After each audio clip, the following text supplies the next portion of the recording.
Welcome to the Unraveling Achiever, the podcast for the person who's done everything right and is now questioning what that even means. I'm Angela McKay, former SVP of HR turned intuitive career coach and soul reading practitioner. I help accomplished folks like you to stop defaulting to what looks good and start building what feels true. Because you don't have to turn your life upside down. You just need to point your achiever energy toward a soul-led career and life you'll love. Every episode, I tune into the energy of what's showing up for my clients and community and share what needs to be heard. No bypassing the mess, just honest guidance for the unraveling that changes everything. Today, we're talking about holiday anxiety. From what I gather, the holidays are supposed to be joyful, magical, a time to celebrate and connect.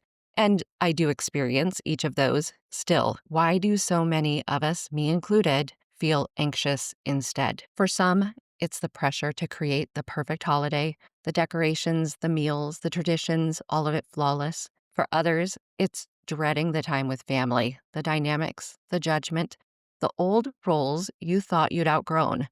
And for others, it's the absence, missing the people who used to make the holidays feel like home. For me, it's the gifts. Thinking of buying, gathering, coordinating gifts for the people on my list. And don't forget the stockings. Making sure everyone feels seen and thought of, and no matter how early I start planning, the timing always seems to close in on me, or at least it feels that way.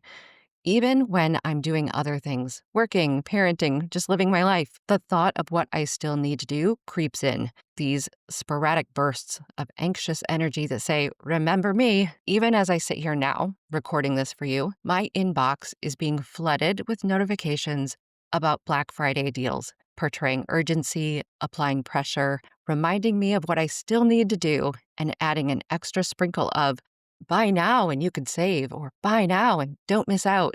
It's exhausting. You know what I do appreciate, though? Gatherings that are just about being together. A meal shared, a warm home, no gifts to buy, no performance, no pressure to get it right, just showing up and connecting. That feels different than the December rush. And I know I'm not alone in this. High achievers, especially, feel the weight of the holidays because we've turned it into another thing to do, another thing to get right, another thing we're responsible for making perfect for everyone else. The holidays become a job, a project, a list of tasks that must be completed really well, or we've failed somehow. We carry the mental load of it all, the planning, the purchasing, the coordinating, the remembering, and even when we're not actively doing holiday things, it's there in the background, a low hum of anxiety, a reminder that there's more to do, more to manage. I'm not saying that the holidays are bad. I'm saying that the way we've set ourselves up to experience them as achievers, as caretakers,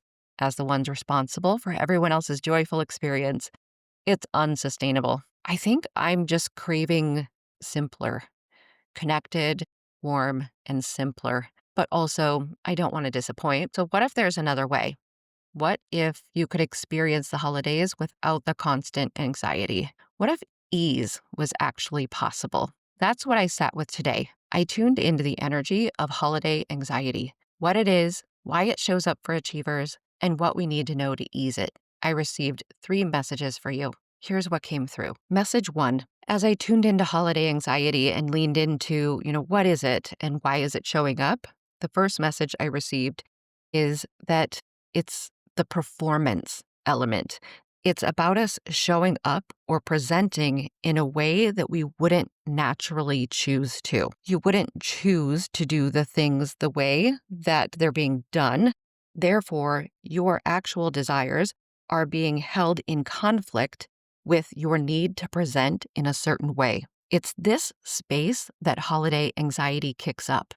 So it's that space between what you actually desire and the way that you feel that you need to present. It's right in that space that holiday anxiety lives. And when this holiday anxiety kicks up, it's telling you something. So it's not showing up because it wants to party.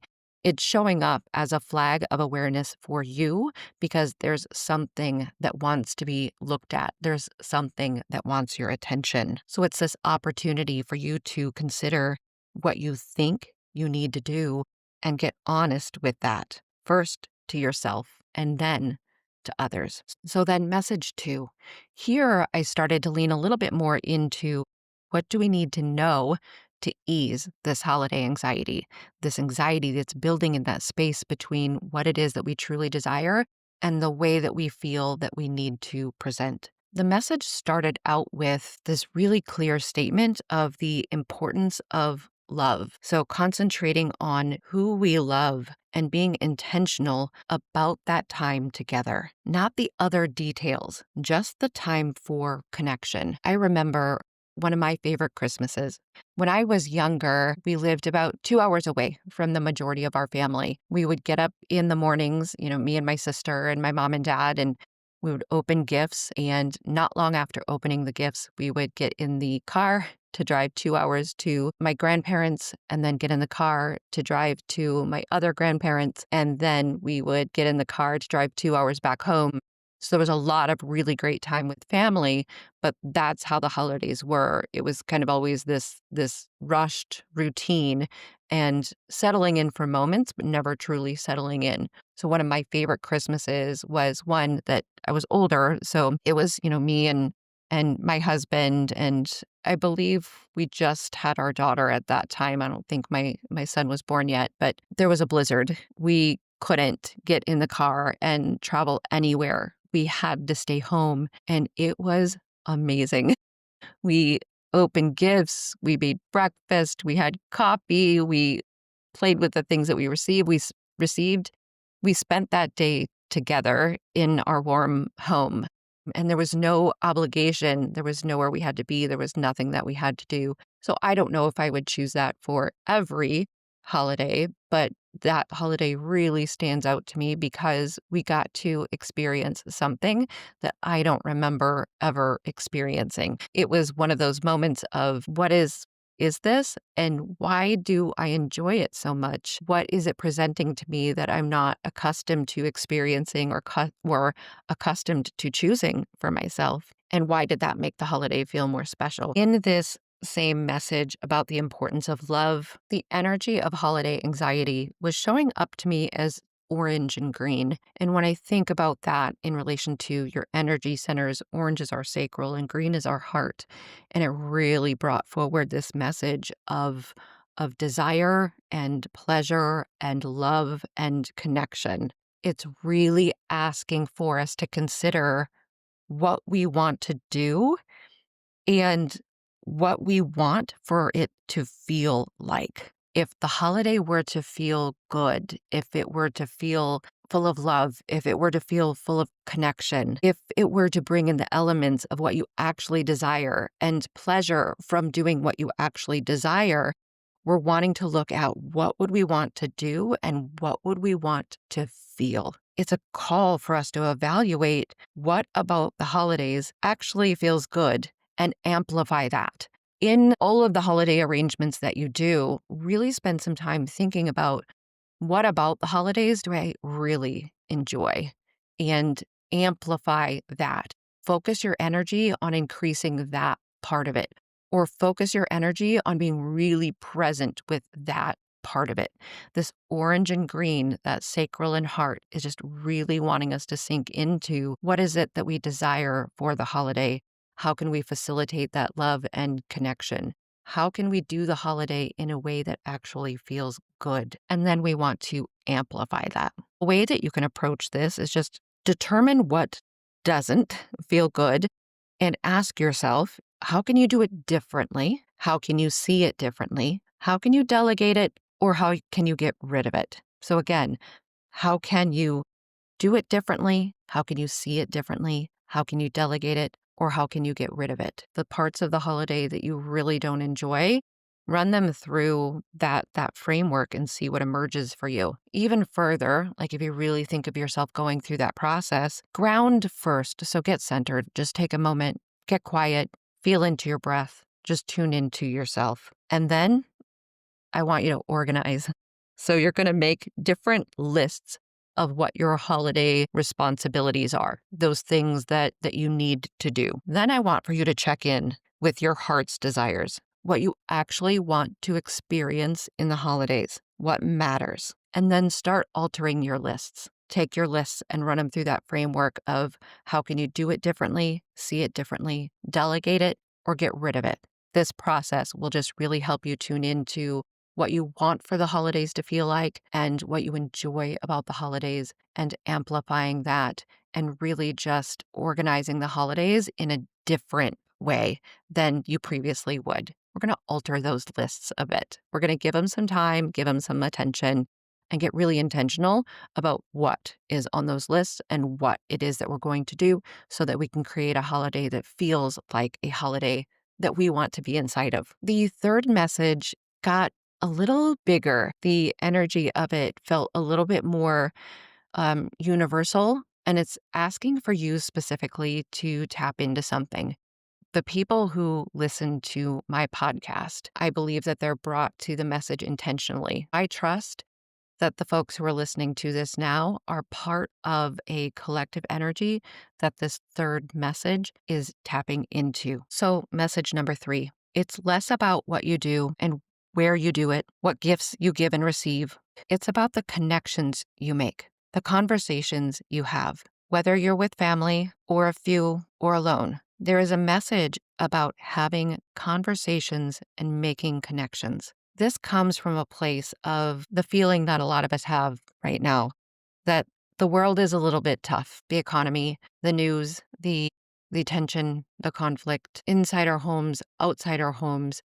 There's just a lot that folks are dealing with right now. And we could say that the world feels a little tough. Many are going through it, but we all have each other and we are all like tied together by this thread of universal love. There is a calling that holiday anxiety is asking for me to speak of, and it's a collective, energetic lift of love and humanity. It wants for us to really see each other. So the people on my list, the people that I'm buying gifts for, my connection or our connection is so much greater than any gift I could buy. It makes me really want to see the gift as an extension of or a part of that potential conversation, that connection for the uplifting of our collective energy right now. When I think about the gift side of it, it's the giving and receiving of gifts is really special. It can be really special. When I take it out of the routine obligation and I take it to a place of my connection with that person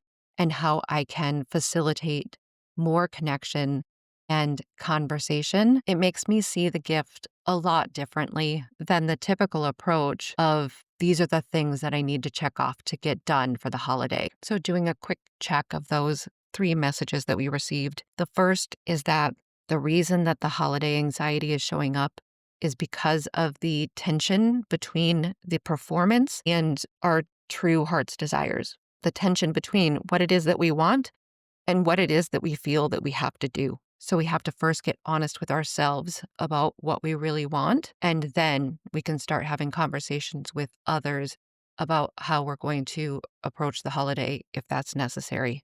The second message then really started focusing us in on the importance of love, who we love, and being intentional about our time together. Not the details, just the time for connection. We saw that orange and green, which brought to us desire, pleasure, love, and connection, really zeroing in on what we want for the holiday to feel like, what feels good, what we want to do in relation to that, and then evaluating our holidays against that, evaluating our holidays in the way of how can I amplify what it is that I really love, and then putting it through that framework of how can you do it differently, see it differently, delegate it, or get rid of it. Get out your lists and then put them through that framework. Align them with what matters about what is in your actual heart's desires. And then the third message was that much greater message about being in connection and being in conversation. It's really wanting for us to turn to each other and see each other and really increase that energy around love. It's asking for us to uplift and help that collective energy right now. If what you heard today resonated, if you found some insights and you really want to just get more in touch with what it is that you're exploring, I'd love to support you in going deeper. Soul Reading is a 75-minute one-on-one session where I open your Akashic records and help you reconnect with what your soul already knows about your path, your purpose, and what's next. You can learn more and book at angelamckayllc.com/soul-reading. And if this episode landed for you, subscribe or follow so you don't miss what's coming next. New episodes drop every Wednesday. Thanks for being here, and until next time, take care.